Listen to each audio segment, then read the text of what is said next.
Asha, and I chose my topic as financial education reform. My inspiration for my project is actually my brother. He's 5, and my parents are trying to figure out what they're going to do for him for schooling. And they were thinking about putting him in public school next year, but open public schools really aren't that great. And so now they're having a dilemma between public schools and homeschooling or some other alternative schooling. I didn't go to school in Oakland. I went to school in Contra Costa County, and just from the drive from my house to school every day, I could see the difference between public schools in Contra Costa County and public schools by my house in Oakland. And this actually provides greater inspiration, not just for me, but for you. And I want you to think about this question. Should your child have a lesser education because you can't afford a house in a certain neighborhood or a certain county? So, in my research, I found a lot of reasons for inequity between schools. For example, teacher equality, diversity, politics, but what I actually focused on was finances.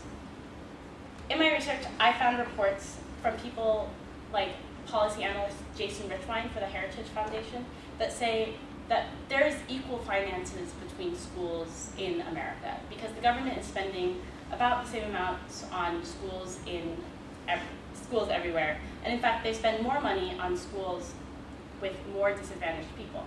However, I didn't really find this to be 100% true because schools that in wealthier areas are able to raise money for their students, providing them with more resources than schools in less affluent areas.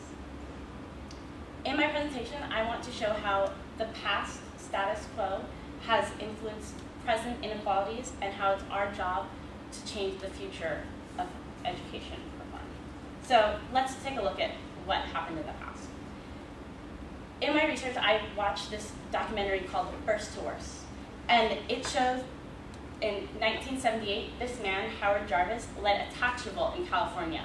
And this tax revolt led to the passing of Prop 13, which lowered property taxes and held them at a certain level. And this significantly reduced the education budget for California public schools. And as I continued to do my research, I actually found a graph that shows just this. In 1978, that is when the budget started to take a downturn for the worse, below, and eventually coming below the national average of the country. First to Worst didn't just ask about tax policies of the past. It also asked people in Contra Costa County, where I went to school, why they didn't demand better or more taxes for their children. And one parent answered this way, that Contra Costa County can provide semi-private public schools for their children so that they can provide what they need for their children without the government getting in the way. And that really struck me and made me want to look more into what's happening right now. So we saw how these past policies are kind of influencing today, so let's take a look at more what's happening today. So I mentioned Jason Richwine earlier. He talks about how money is not the solution to education disparity in our country. And in fact, he presents this graph that shows over time that the amount of money per student per year is increasing. And while this is really interesting fact to consider, if we look back at the graph that I showed earlier, we can see that, in fact, California has been falling farther and farther below the national average over the years. And we can't just look at national averages to say whether or not we need to spend more on our students in public schools. To focus more on California, this is a diagram that kind of shows very roughly where funds are being allocated for schools. And remembering what the woman in Contra Costa County said, I wanted to kind of look at this area.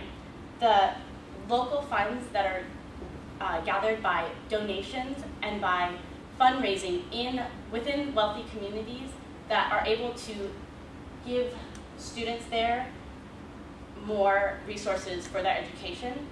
And more importantly, it increases the disparity between schools in more affluent communities and poorer communities because schools in less affluent communities are unable to have as many fundraisers and solicit donations from as wealthy a community.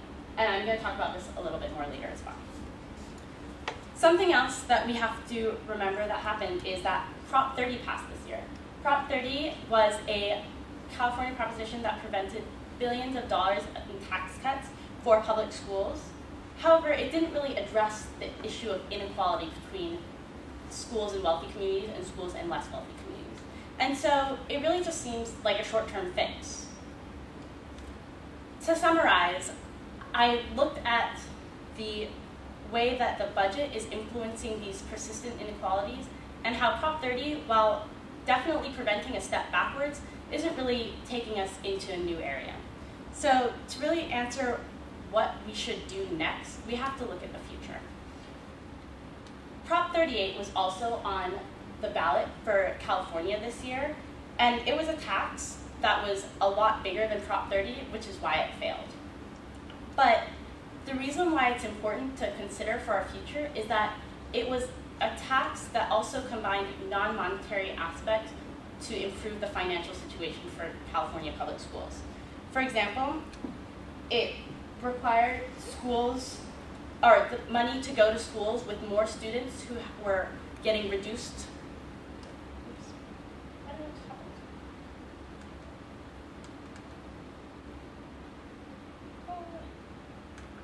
happened. I can't make it stop. Just keep going. Okay. It required more schools to give more money to schools that had a large number of kids who got reduced price lunches and free lunches. And it also made sure that schools published their budget online. The reason that the giving money to schools with more kids with reduced price lunches is important is because if parents can't afford to pay their students' lunch bills, then they're definitely not able to give donations that increase the students' resources for the school as a whole.